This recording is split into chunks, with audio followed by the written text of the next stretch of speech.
knows I'm here. I can't be seen with you. Just because he was convicted doesn't mean he's guilty. I don't give a fuck about Noah Soloway.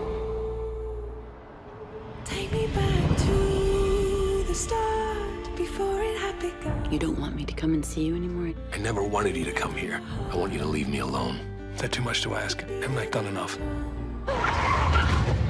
Dad is a bad person. He treated you like shit. There was a big conversation about whether it was safe to have you on the campus.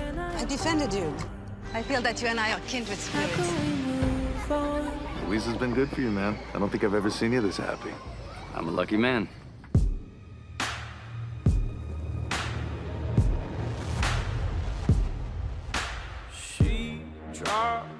Look who it is. I don't want to make anything more difficult for you. You can have the house, you can have the restaurant, but please Don't take her away from me.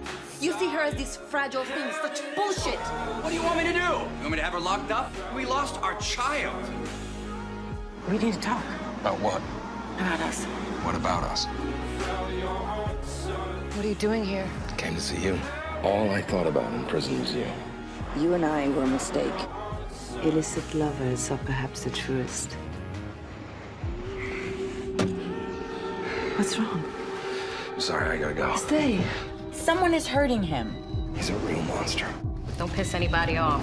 You left your baby in the middle of the night. I left her with her fucking father.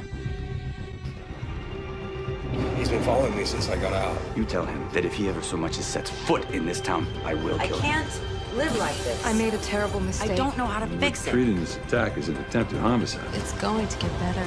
You just have to stay. Alive? Give it up for Brendan Fraser. Let's hear it. Hi there. Thanks so much for being here, man. Pleasure, Ricky. Thank you for having me. Absolutely. Let's talk about you getting in on the 3rd season of The Affair. That's amazing. It must feel so good to come in on a show that's like, you're not starting from scratch. You know it's good. You know everybody on it's good. It's a winning cast, an ensemble. To be invited to join that for a season in an episodic is, for me, new territory professionally. I came of age in the industry working in feature films primarily. And, oh, this is how it works. Hi, kids. Maybe one day I'll have a future in broadcasting, too. I just have to make mention of the elephant in the room. You may be wondering, well, why did we not see Brendan in that trailer anywhere? I think we saw your back at one point. Possibly. In the jail. Yeah, I should mention that, well, look, yes, to answer your question, Sarah Treem and the cast have done remarkable work to build a compelling story that is speaking volumes in its 3rd season now for its conceit, which is a simple enough premise that we all wonder what the truth really is. And when we see that black title and the white card, sorry, the black card and white title, we get a different take, a different vision of what really happened. And just as we all know, and this series has made a very good point of showing how memory can be fuzzy, and we all believe one thing, whereas someone might believe another, that we always wind up wondering what the truth really is. And this is, in this 3rd season is in mine and Dominic's interaction together, more of a journey towards his redemption. He's clearly feeling a little bit guilty about, which is an understatement. For those of you who are fans of the show know that he threw himself literally before the court and declared himself guilty to, we could argue, exonerate himself in a way by atoning for his misdeeds as he perceives them. When he may not have had been aware of it at the time that he did that, but he's in for a little bit more than he bargained for, than what you would expect, and being incarcerated, especially when he meets this Meets you. fellow, who's his jailer, called John Gunther. That's my character's name. Who's a fairly shadowy, lurky, somewhat creepy dude at the beginning, when he believes himself to be followed by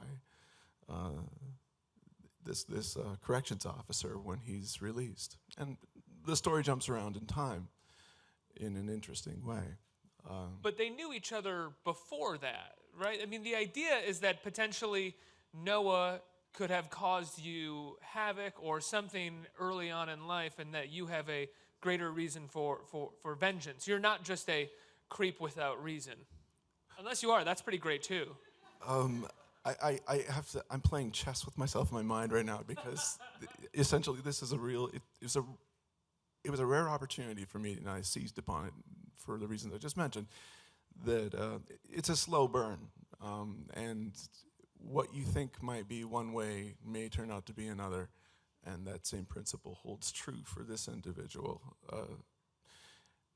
who comes to Noah in his cell and introduces himself as if they're old friends, and they very well may have known one another from a lifetime or two ago when they were in school as kids. And his astonishment is that he is actually in charge of the guy who he admired so very, very much, that we learn that maybe his interest in him may be rather unhealthy. But let's just say that by next year, when the story has seen its conclusion, that you may have a different perception of that character, staying true to the premise of the whole entire project. Let's talk about you getting the chance to play a character like this, because I think throughout the course of your career, you're mostly, you've played lots of different characters, but I don't think you've ever played a creeper before. For the most part, I remember you, and consistently throughout your career, as a good guy, the lead, the sort of nobleman who's running the story, with the exception of maybe Encino Man, where you're sort of off, off the Now chains that guy a was little bit. creepy. But I don't think we've ever seen you play, just sort of an off the grid kind of creeper. Before we relegate him just to that sort of area, you feel very protective of him. no, I don't. I don't want to spoil anything for anyone. I know that that's important to Sarah and Jeffrey, director, and Dominic, everybody.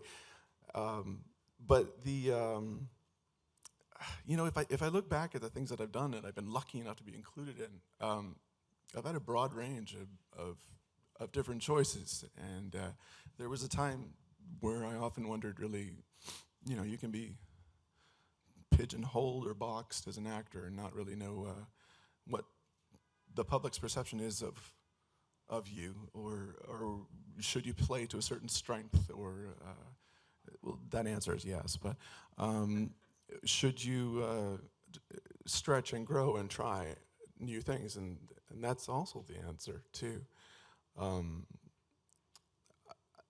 Truthfully, I've been so fortunate to have had a broad range of different films, whether they were independent back when they really were. I don't know what they're independent of anymore lately, but I think the spirit of it is what's most important to filmmakers, rather than the platforms of release, because as we all know, it's omnipresent. It's just everywhere. If you want to see what you want to see, there it is. And there's been a paradigm shift in the industry, if we look at it as a whole, that I think started around 2007, 2008,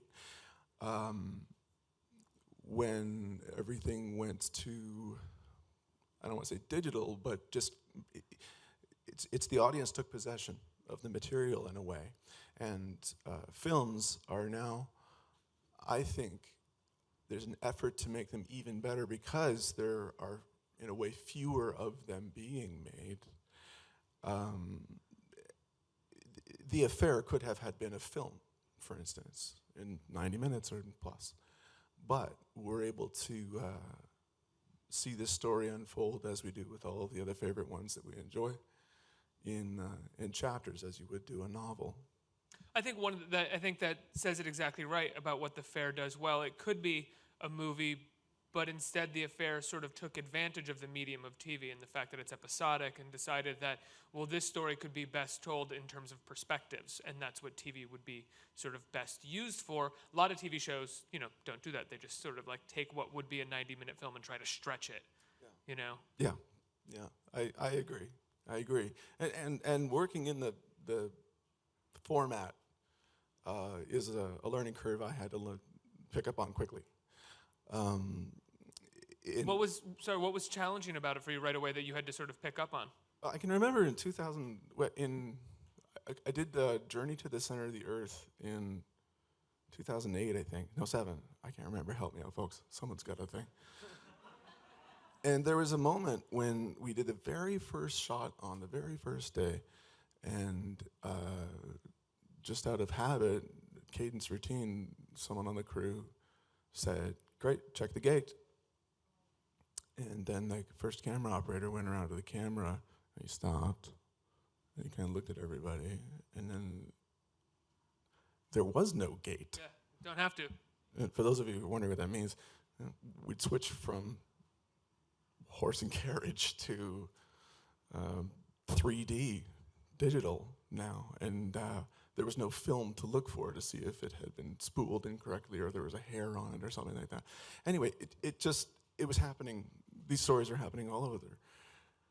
When that realization set in, and it's that, you know what, everything is different from this point forward, because it means that a take can roll and roll and roll and roll, which has its advantages and can also be challenging because you don't know when you start and stop. There's a fluidity to it. But for that, you can also capture very specific lightning in a bottle performances when there's an open camera rolling, and then cobble great performances together in editorial to make them. Many have said that's such a horrible phrase. Some people I've interviewed have said that they miss film because there was something about checking the gate and calling action that had an element of excitement. You knew when the film was rolling, you were essentially burning money, and you had to bring it. And if you didn't bring it, the pressure was on. Well, you're always burning money, like the meter's running, believe me. Right? If the sun is going down, you're burning money. Yeah, and even then the Klieg lights come out. But you make a good point. So I mean, we're all sort of redefining the way it goes, but that's what's exciting about it at the same time, is that it's an ever-changing format, and for what I was accustomed to and what I needed to pick up on quickly, in being invited, being invited to join the cast of The Affair, was that the pace of it is there, and yes, there is no film, there's no magazine to reload, and you don't get that moment to catch your breath. But sometimes you can work more quickly, more efficiently, and like I say, you can get more done, and it winds up at the end of the day just being better. Right. You can move actually a lot faster sometimes with digital, especially because it captures light in a it's much more light sensitive, I think, than most film cameras. Yeah, for sure. I think the last picture that I shot film on was recently in Mumbai, in India, where there is a thriving film industry to rival Hollywood alone. I mean, and that's called Bollywood, as it's known there. And were you in a Bollywood movie? I was. Amazing. Yeah, I had I guess a cameo in a Bollywood film. He has yet to be released, called The Field, a crime thriller Rohit Karnbatra is the director-writer, and Indian American, interesting guy. He said, "I can make this movie. You know, I could do it. I could do it in Detroit for New York, or I could do it in New York, but we might not be able to get all the production value we need for the budget we have. Yeah, I could go to Canada and do it in Toronto and fake it for New York." And he thought, "Wait a minute, I'm Indian. I'm just going to go back to Mumbai." So we did. Is it in English or is it in Hindi? It sort of vacillates between both worlds. It's Do you speak English in it, or do you? Yes, I'm a renegade American gun runner who really is overconfident in how good he is at what he does when he doesn't great. realize that he's actually an informant for the cops and this crime magnet that centers around what really big business is in the world of this film, which is not so much the standard vice as we would know them, but real estate, stealing skyscrapers from one another. So, like, if you think those are expensive things out there, and if you can get the deed for it, that's a lot to do. And so a patriarch dies, and then there's infighting, and it takes on these sort of Shakespearean proportions. At least that's what I saw in the draft, and I was like, hey, wow, I will go to Mumbai to do that. And they still shoot on film, too. That's amazing. Which is cool. Your breakthrough role, according to me, was School Ties. A film that I love. I loved it when I first saw it when I was a kid. It was one of those movies that, as serious as it was, I saw it when I was a young kid, so I would sort of run around the house and kind of quote the yelling scene where you would scream cowards. I don't know why I did that, but I think as a little kid you could find me in the kitchen going, coward! Or in the shower with a white t-shirt. Yeah, yeah, exactly. Making sure I was fully copying it. How did you get that role? What was it like landing that part? Because that was your first big role, right? It was. I was 23. I recently turned 48. Happy birthday. Thank you.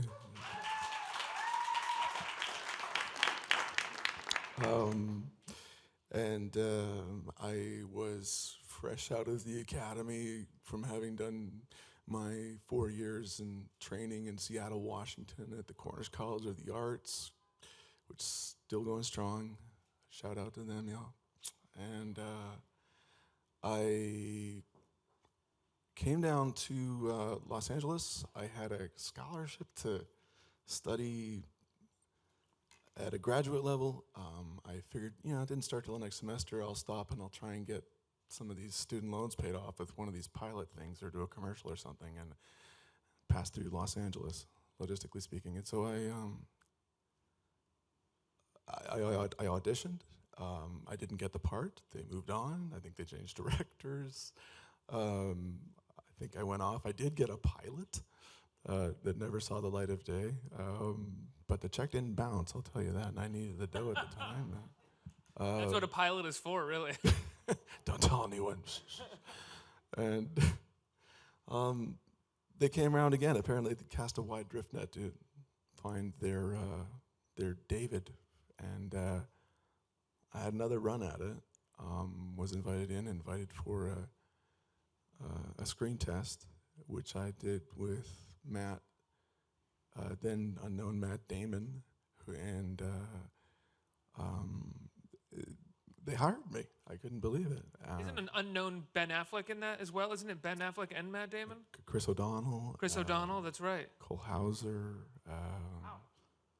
Wow. I think it might have been trying to follow in the mold in those days of what you and I may remember as the casting of remember the film Diner? Yeah, of course. I think that they were they were going to launch the new set of actors into the industry. I think that's what we were told, or so we flattered ourselves with imagining. And then you followed that up with Encino Man at that time. What was it like for you going from School Ties to Encino Man? Another great movie, but in a different kind of great movie. Well, thank you. Listen, you know what? Some for the heart, for thinking. School Ties was about acceptance and wanting to belong, and how we all felt as if we've had our nose pressed up against the glass one way or another, and we're excluded. But you may compromise your belief system in order to look the other way until you learn a lesson about it. It's a relevant film then, as it is now, as it will be. And the producers were careful to keep that, the integrity of the spirit that they look towards in a touchstone film in Gentleman's Agreement. Was it Gregory Peck? Help me. Yes. Yeah.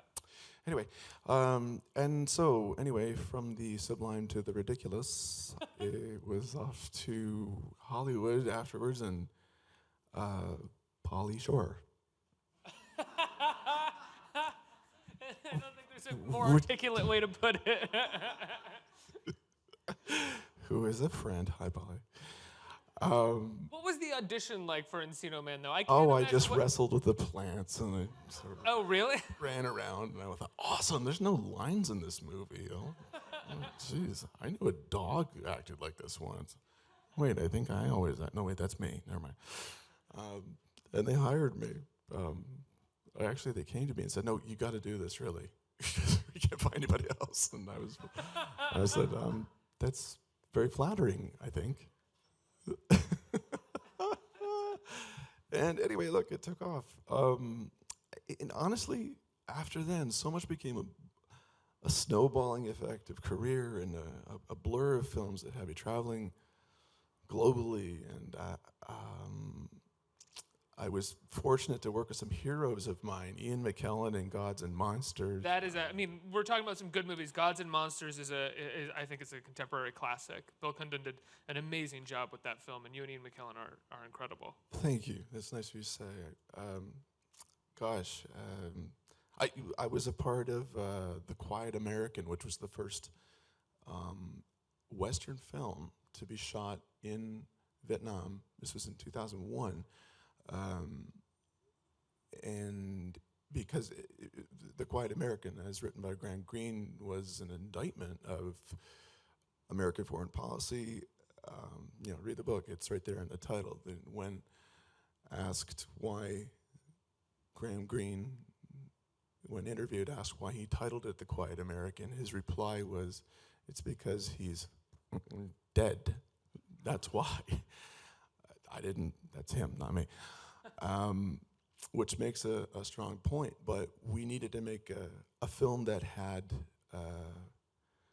integrity to tell a story at a very difficult time in our own nation's history, because when The Quiet American was to be released, there was like a garden variety screening in Jersey somewhere, and it was on, I'll tell you the story, it was on September 10th. And they were standing around Tribeca waiting for Harvey to show up so they could get the cards back, the notes on the screening. And that was the morning of that Tuesday. And the filmmakers and everybody there, they saw the whole thing. So let's jump forward. The film got put on ice. It was going to be put on the chopping block, to tell you the truth, or auction block, whatever you want to call it. Because essentially in that time, I mean, it was a film that was critical of American foreign policy during the Vietnam War, and in the aftermath of the September 11th, it was almost impossible to be, I mean, rightfully so in the direct aftermath, but for a number of years, it was impossible to be critical of I can remember Harvey telling me, I just want to do what's right for the American people. And I don't know what that meant. However, it meant to Michael Caine, who is not a quiet American, but more of a noisy Brit, that he wanted very much that this film would have a proper release. He took it to Toronto. It received a stellar ovation, and from there, the film took off. And it was nominated that year for for one category, for him. And wow, in hindsight, we look at it, and I think it's telling the same story then as it did now. So occasionally, look, there's those sorts of thinky projects have come through my very fortunate career, and other irreverent ones too. But I've relented a bit in recent years. I have 3 sons, and I needed to ensure their comfort and safety, and and their mother also, the lovely and talented my former wife Afton.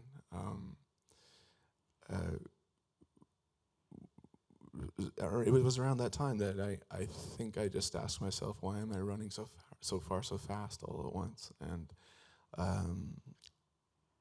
I won't lie, it was part and parcel from having done a lot of stunt work in movies like The Mummy, and you name them.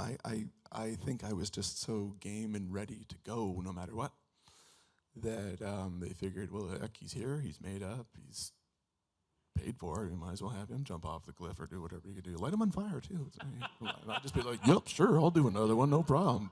Oh, it didn't hurt that much. Ugh. But that's the difficult thing for an actor, is sometimes you don't know, no matter what level of success you're at, you don't know when to say no, because an actor's life is always freelance. It's always kind of on the edge. So it's kind of like, if I say no to this, are they not going to hire me back for the next thing? There's that element of, let's call it, insecurity, and I do not have that any longer. And congratulations. Thank you. I have a salary job, and I have that. Good. I'm happy to be here. That's why I'm sincerely happy about what they've done with this show. It's been a privilege to work with these actors who are so cohesive, and they taught me immensely. I didn't work with each and every one of them, however, but certainly sitting down, paying attention to the new media, watching the series, studying it, knowing who knows who, what, where, when, who says what about whom, that's all important. And I think that it's given me it's done me a good favor, given me a real good privilege to go forward from here. However, this industry shapes itself up to continue. I have to ask a question. You mentioned The Mummy before I turn it over to the audience, but you mentioned The Mummy. You were the original star of The Mummy. I thought that was either Abbott or Costello, to tell you the truth. Well, I would say in the last 10, 15 years, but Tom Cruise is rebooting The Mummy. Who? That's what I was looking for. Did that burn you a little bit when you saw that? You're like, come on, man, that's my part. Long answer, no. I think Tom's gonna be great. Come on. We all see everything, just about everything he does. I know I will. I will be a happy first day ticket buyer to go and see what they do with it and say, I could have done it better.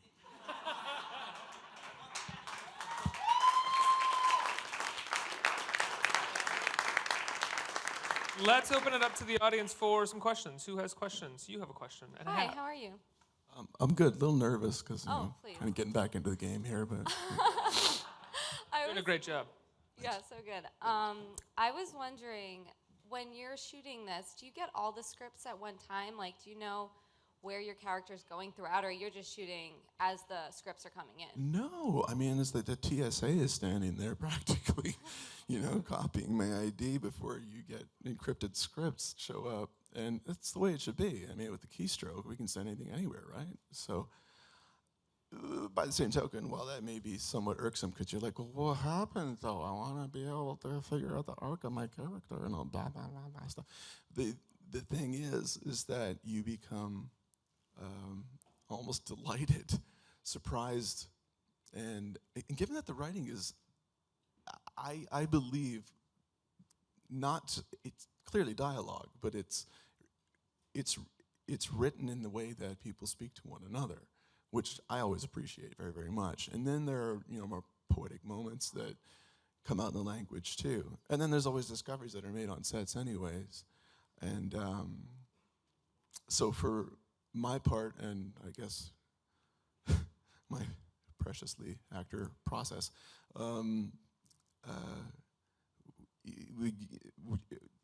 first of all, just Dominic is fantastic. He's really an inspiration. I have to say that. He's such a devoted proper actor. He's an energetic, interested,